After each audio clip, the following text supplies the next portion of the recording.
네, 안녕하십니까. 김선생의 서울 이야기를 진행하는 강사 김효입니다. 이번 시간에는 정도전의 경복궁, 이방원의 창덕궁이라는 제목으로 이야기를 나눠보도록 하겠습니다. 자, 서울 한양의 동쪽에 해당되는 낙산 위에 올라가서 자, 서쪽을 바라본 그래서 찍은 사진이 되겠습니다.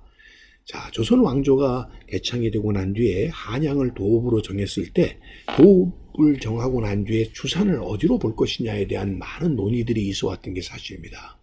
자, 그 중에 예를 들어 보면 바로 이것이 인왕산이 되겠는데요.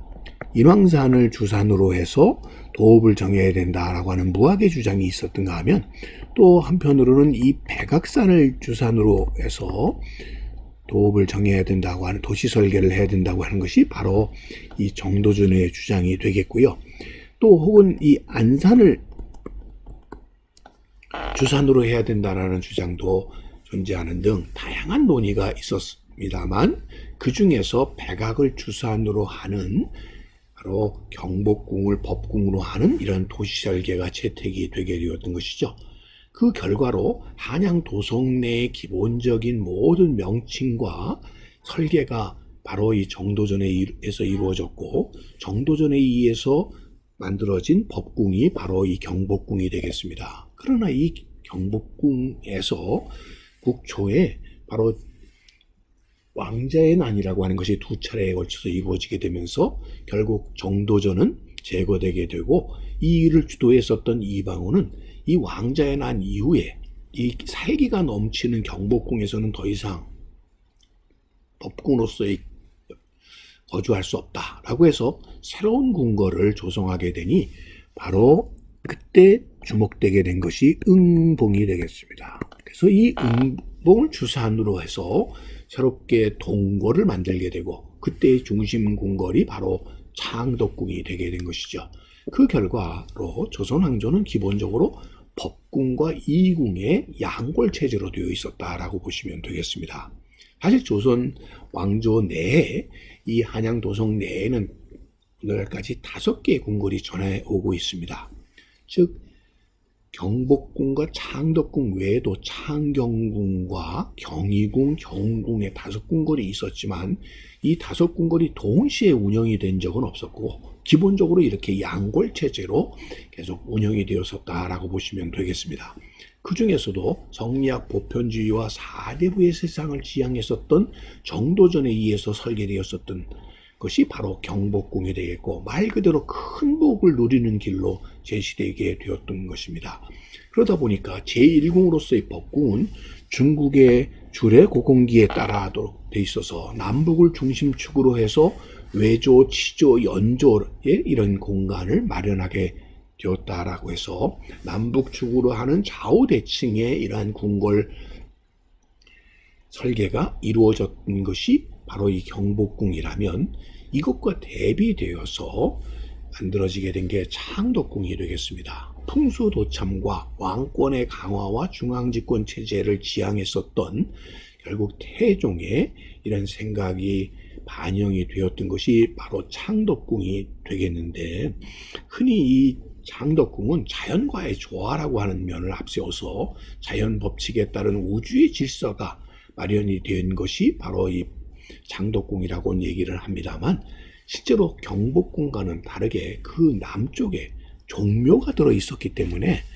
남북을 주로 하는 이런 좌우대칭의 궁궐 설계 자체가 불가능했었다는 것이죠.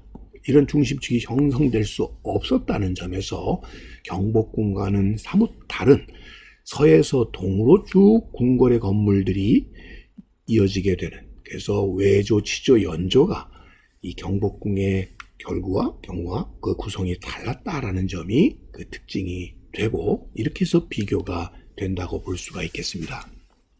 자, 한양의 기본적인 부분은 이 경조 5부도에서 확인을 해보게 되면 삼각산을 조산으로 하고 있고 그 삼각산에서부터 기운이 내려와서 이 백악 쭉 내려와 가지고 보현봉을 형제봉을 거쳐 가지고 구준봉을 거쳐서 백악에 이르도록 돼 있었으니 바로 이런 산세의 흐름 이 내룡에 의해서 바로 이 백악을 주산으로 해서 법궁인 경복궁이 설계되었다, 자리 잡았다라고 하는 것이 되겠습니다.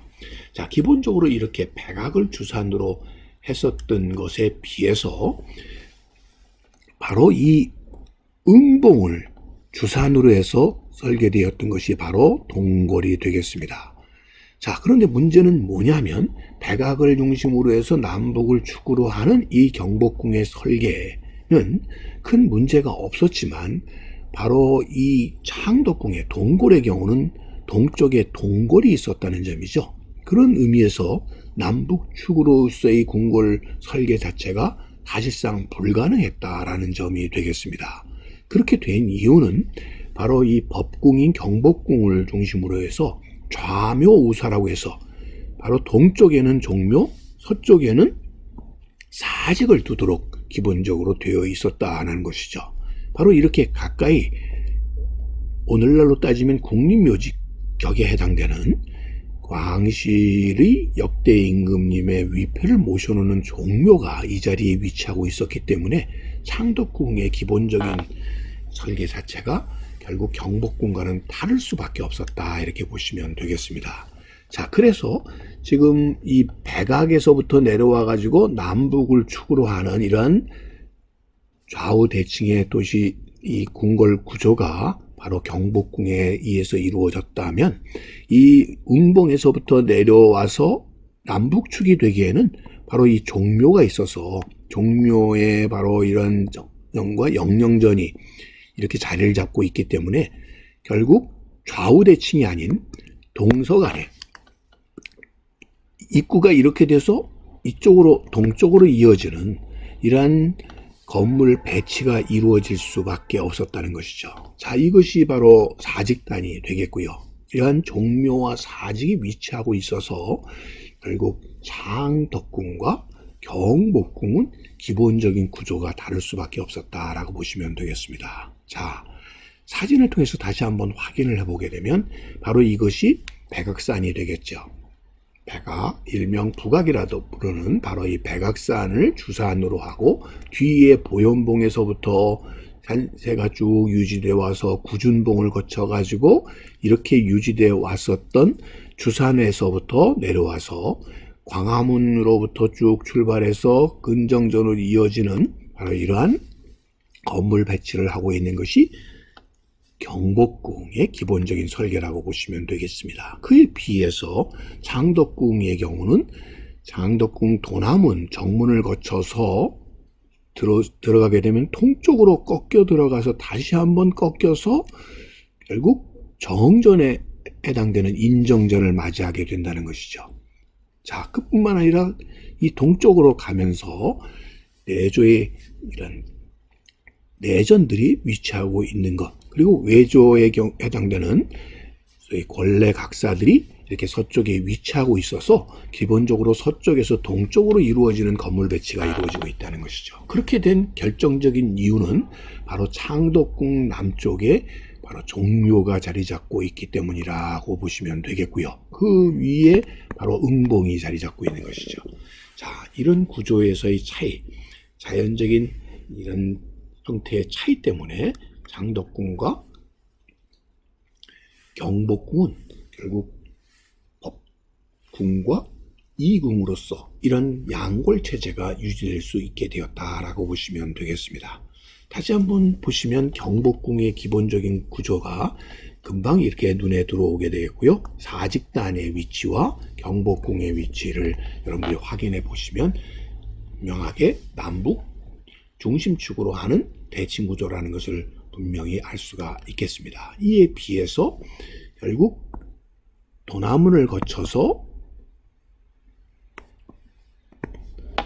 결국 인정전으로 들어가는 구조뿐만 아니라 건물의 배치 자체가 이렇게 서와에서 동으로 쭉 펼쳐져 있는 창덕궁을 거쳐서 그 뒤에 동쪽에 있는 창경궁의 건물 배치까지 그 특징들을 알아볼 수가 있는 것이죠. 자, 이게 명정전이고 이게 인정전이 되겠죠.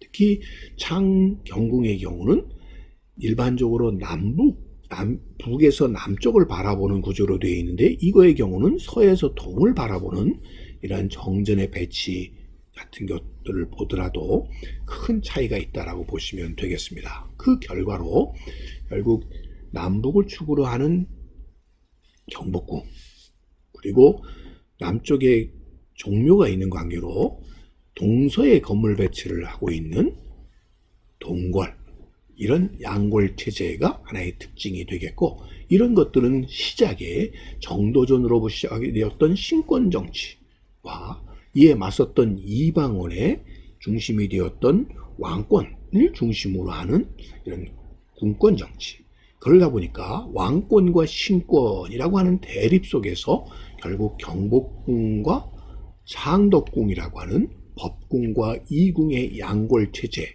이런 조화 속에서 조선 왕조가 유지되게 되었다라고 보시면 되겠습니다. 오늘은 바로 경복궁과 창덕궁의 양골 체제로 이루어졌었던 조선 왕조의 법궁과 이궁에 대해서 꽃밭을 가꾸는 김 선생이 말씀드렸습니다.